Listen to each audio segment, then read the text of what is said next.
Welcome to the Rim Break Rodeo. We hope this video helps.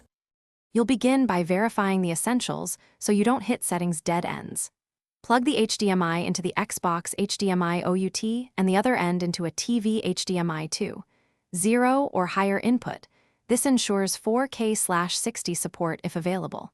Power the console and pair the controller with the Xbox button. Once done, switch the TV to that input and complete the on-screen language, network, and update prompts so the system has current firmware before you adjust display or audio. Now you'll tune picture and sound for best performance.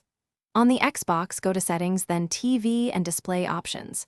Pick the highest supported resolution and 60Hz or 120Hz refresh if your TV supports it. Higher refresh reduces input lag. Turn on HDR and Auto HDR if the TV reports support, and allow 10-bit color for richer tones. For audio, select HDMI pass-through or bitstream, depending on whether you route sound through a receiver, and enable Dolby options when available for immersive sound. Finish by pairing any additional controllers and enabling HDMI-CC on the TV so power and input switch automatically. Also turn on the TV's game mode to minimize latency. Sign into Xbox Live, install key apps, and organize storage. Consider an external SSD for large libraries.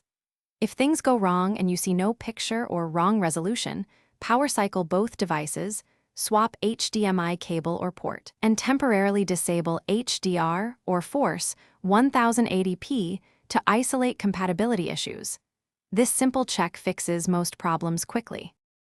Thanks for watching. Consider subscribing if we helped you.